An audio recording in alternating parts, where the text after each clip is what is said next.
హరే కృష్ణ. అందరికీ నమస్తే అండి. ఈరోజు ఆంధ్రప్రదేశ్ ప్రాంతంలో శ్రీకాకుళం జిల్లాలో ఉన్నటువంటి ప్రముఖమైన 3 పుణ్యక్షేత్రాల కోసం తెలుసుకుందాం, సందర్శిద్దాం. అక్కడికి ఎలా చేరుకోవాలనేది తెలుసుకుందాం రండి. ఈలోపు మన యూట్యూబ్ ఛానల్ని సబ్స్క్రైబ్ చేయకపోతే చేయండి.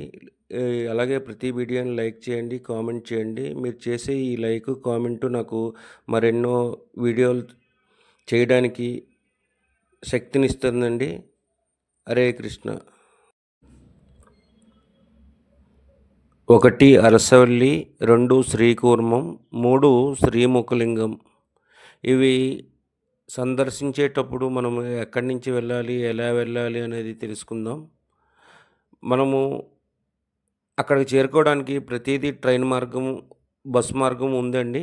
మేము రైలు ద్వారా వెళ్తున్నాము. మాకు విశాఖపట్నం రైల్వే స్టేషన్ మేము ఉండే ఇంటికి 1 కిలోమీటర్ దూరంలో ఉంటుంది. ఉదయాన్నే చేరుకున్నాము. జ్ఞానాపురం రైల్వే స్టేషన్ వైపు వచ్చామన్నమాట. ఇక్కడి నుంచి స్టేషన్ లోపలికి వెళ్తే మనకి ఎంట్రన్సే డిస్ప్లే కనిపిస్తుంది. మేము వెళ్ళే బండి ఉదయాన్నే తెల్లవారి 5:30కి ఉంది. మొత్తం వెళ్ళేటప్పుడు అన్నీ రెడీ చేసుకొని వెళ్ళామన్నమాట. అక్కడ ఏవి బయటను కొనకుండా అమ్మే ఇంటి దగ్గర అన్నీ తయారు చేసింది. పులిహోర, దద్దోజనం, సాంబార్ అన్నం ఇవన్నీని. అయితే మనం వెళ్ళే ట్రైన్ నెంబర్ 08522 అండి. Visakhapatnam to Gunupur passenger. Train బయలుదేరుతుందన్న 10 నిమిషాల ముందు డిస్ప్లే చేశాడండి. మేము పరుగున బయలుదేరుతున్నాము. అమ్మ నడవలేదు కదా, అందుకే తొందరగా తీసుకెళ్తున్నాను. మేము ముందు నుంచి డిస్ప్లే దగ్గర ఉన్నాం, కానీ వాడు 10 నిమిషాల ముందే డిస్ప్లే చేశాడు. హరే కృష్ణ. అందరికీ నమస్తే. ఈరోజు శ్రీకాకుళంలో ఏమేమి చూడాలో చూద్దాం పదండి. మన ట్రైన్ చూపిద్దాం. మేము స్లీపర్ బుక్ చేసుకున్నాము. స్లీపర్ అందరికీ తెలిసిందే.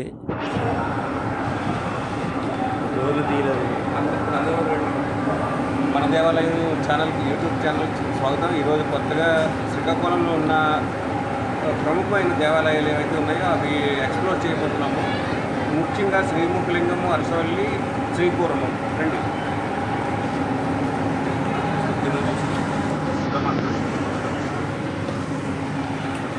ఇది మనకు వచ్చిన S1 బోగిలో 1, 2, 4, 5 సీట్లు. నమస్తే. మళ్ళీ అక్కడ కలుద్దాం శ్రీకాకుళంలో. నమస్తే బాయ్. మా ట్రైన్ 5:30 కరెక్ట్ టైంకి తీశాడు.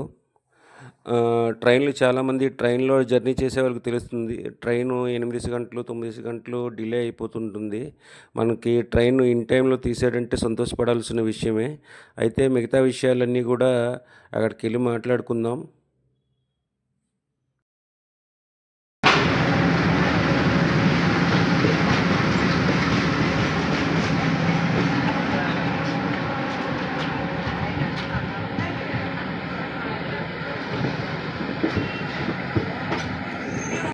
ఇలాగా ఉదయాన్నే ట్రావెల్ చేయడం అనేది నాకు చాలా ఇష్టమండి. ఎందుకంటే ఉదయిస్తున్న సూర్యుడిని చూస్తూ, పక్కనే ఉన్న పొలాలు, ఆ వాతావరణం చూస్తూ ఉంటే చాలా బాగుంటుంది. ఇక్కడ కనిపిస్తుంది మా చెల్లిగారి పెద్ద అబ్బాయి, మా అమ్మగారు, అలాగే పక్కన మా చెల్లి వాళ్ళ చిన్న అబ్బాయి ఉన్నారండి. మేము శ్రీకాకుళం స్టేషన్కి వచ్చేసాము. అయితే మేము తయారు చేసుకున్న ఆహార పదార్థాలు ఏవైతే ఉన్నాయో అవి స్టేషన్ లోపలే తిన్నామన్నమాట. తినేసి బయటకు వచ్చినప్పుడు ఆటో వాళ్ళు వచ్చి అడిగారు, మీకు దేవాలయాలు చూపిస్తామండి అనేసి. మేము బస్ స్టాప్కి వెళ్ళి ఎక్కలేక మళ్ళీ ఆ బస్ కోసం వెయిట్ చేయలేక ఆటో వాడితో మాట్లాడుకున్నామండి. అయితే ఉదయం అన్ని దేవాలయాలు చూపించి సాయంకాలం మళ్ళీ ఇదే స్టేషన్లో విడిచిపెట్టాలి.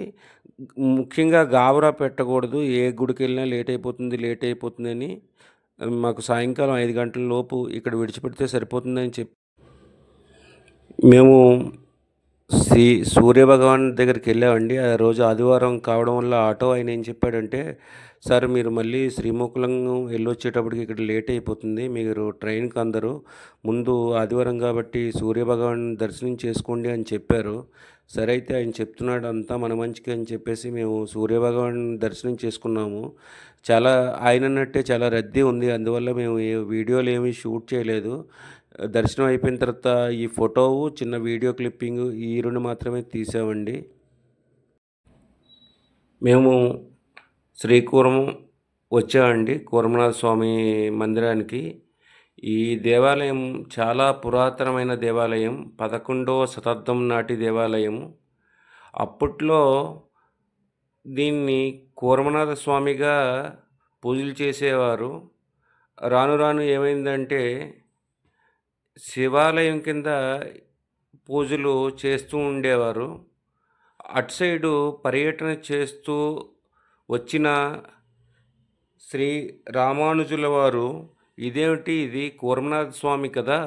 మీరు శివాలయం కింద శివుడి కింద పూజ చేస్తున్నారు ఏంటి అని వాళ్ళతో చెప్తే వాళ్ళు నమ్మలేదు. అయితే మీరు చూడండి స్వామివారికి జీవం ఉంది. ఆయన పిలిస్తే పలుకుతారు అని చెప్పి ముందు నుంచి కాకుండా గుడి వెనక్కి వెళ్ళి పిలిచారు. పిలిస్తే ఆయన వెనక్కి తిరిగారనమాట. అందువల్ల స్వామివారికి ఈ దేవాలయంలో 2 ధ్వజస్తంభాలుంటాయి. ఇక్కడ పుష్కరిణి కనిపిస్తుంది కదండీ! పుష్కరిణిది ఎదురుగా మనకి ధ్వజస్తంభం ఉంటుంది. అలాగే ఎనక వైపు ఒక ధ్వజస్తంభం ఉంటుందనమాట. పెద్దలు ఈ దేవాలయం కోసం చాలా చక్కగా చెప్పారు. మీకింకా పూర్తిగా వివరాలు కావాలి, చరిత్ర కావాలి అంటే వారి యొక్క లింక్ నేను పెడతాను. మీరు చూడొచ్చు.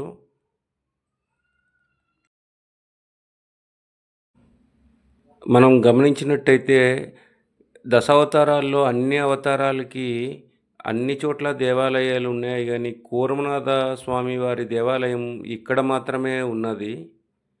అయితే ఈ దేవాలయంలో మనం గమనించినట్టయితే దేవాలయానికి ముందు వైపు, అలాగే వెనక వైపు ధ్వజస్తంభాలు ఇక్కడ ఉంటాయి. ఏ దేవాలయాల్లో కూడా 2 ధ్వజస్తంభాలు ఉండవు. మన కూర్మనాథ స్వామి దేవాలయంలో మాత్రమే 2 ధ్వజస్తంభాలు ఉంటాయి. అలాగే ఇక్కడ చూసినట్టయితే ముందు వైపు ఇప్పుడు కనిపిస్తుంది ముందు వైపు ధ్వజస్తంభము. ఇందాకలు చూసింది వెనక వైపు ధ్వజస్తంభం అనమాట. ఇక్కడికి ప్రతిరోజు కూడా భక్తులు స్వామివారిని దర్శనం చేసుకోవడం కోసం వస్తుంటారన్నమాట. ఈ పక్కనే కోనేరు కూడా ఉన్నది. పుష్కరిణి.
ఈ పుష్కరిణిలో మా చెల్లి వాళ్ళ ఇద్దరు పిల్లలు కూడా చేపలకు మేత వేశారు. అలాగే దండం పెట్టుకొని ప్రదక్షిణలు చేశారు.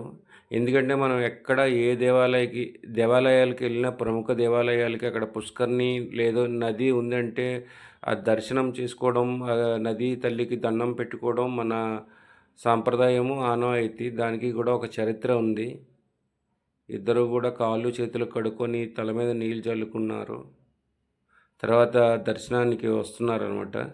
దర్శనం పూర్తయిన తర్వాత మా అమ్మగారు, మా చెల్లి వాళ్ళ చిన్న పిల్లోడు ఫోటో దిగారనమాట. మా పెద్ద పిల్లోడికి ఫోటోలు దిగడం అంటే అంత ఇష్టం ఉండదు. ఈ ధ్వజస్తంభం ఏదైతే చెప్పామో ఇందాకలా వెనకాతల వైపు అక్కడ దీపం పెడుతున్నారు. ఇదిగోండి ఇక్కడ దీపారాధన చేస్తున్నారు. ఇక్కడ దర్శనం పూర్తి చేసుకున్న తర్వాత శ్రీముఖలింగం బయలుదేరామండి ఆటోలోని.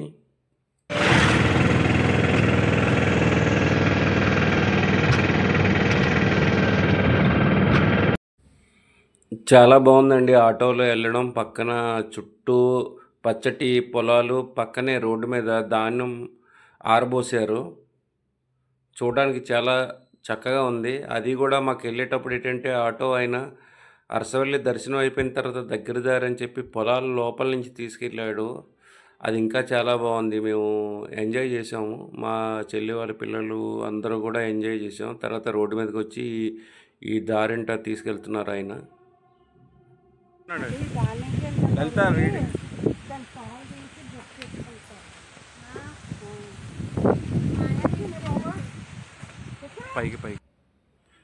మొత్తానికి మమ్మల్ని పొలాల్లోంచి బయటికి తీసుకొచ్చాడండి. తీసుకొచ్చిన తర్వాత మాకు ఈ దేవాలయము, ఈ నది కనిపించింది. శ్రీకాకుళంలో ఉండేవారు ఈ దేవాలయాన్ని ఏమంటారు, ఈ హనుమంతుడి విగ్రహాన్ని ఏమంటారో చెప్పండి. మేము మొత్తానికైతే రోడ్డు మీదకి వచ్చేసాము.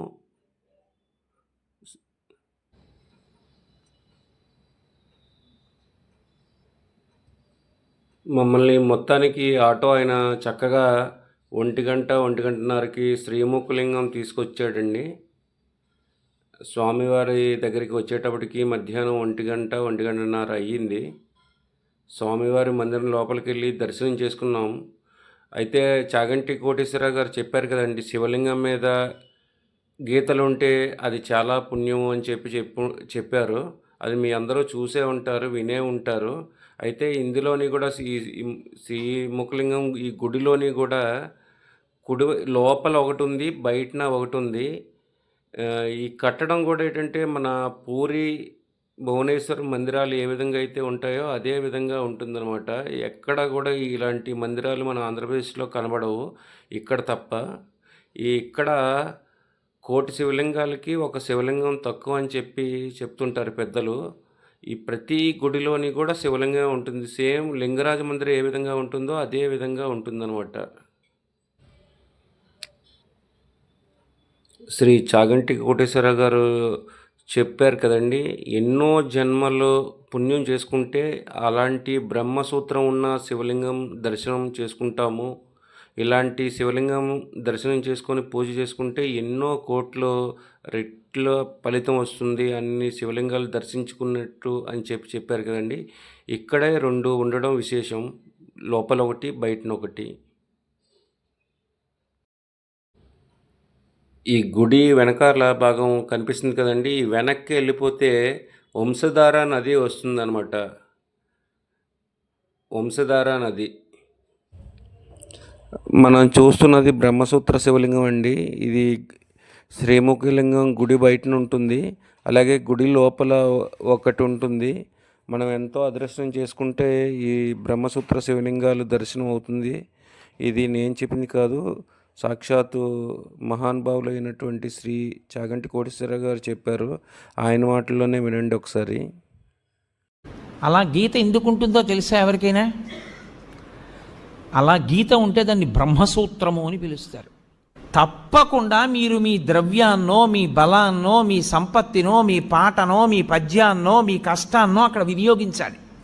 శివలింగం మీద గీతలు కనపడ్డాయనుకోండి, బ్రహ్మసూత్రం ఉందనుకోండి, బయటికి వచ్చి కాళహస్తీశ్వర శతకంలో 2 పద్యాలు చదవాలి. బయటికి వచ్చి మీకు వచ్చిన శ్లోకాలు 2 చెప్పాలి. పాటలు వచ్చిన వాళ్ళైతే 2 పాటలు పాడాలి. బలం ఉన్నవాడివైతే పల్లకి పట్టుకోవాలి. ఎందుకంటే నీ జన్మ పడ్డి అక్కడికి వచ్చావని గుర్తు. అది కోటి రెట్ల ఫలితాన్ని ఇచ్చేస్తుంది. ఒక రుద్రాభిషేకం ఒక చోట చేస్తే ఏ ఫలితమో బ్రహ్మసూత్రం ఉన్న శివలింగానికి చేస్తే కోటి రెట్లు.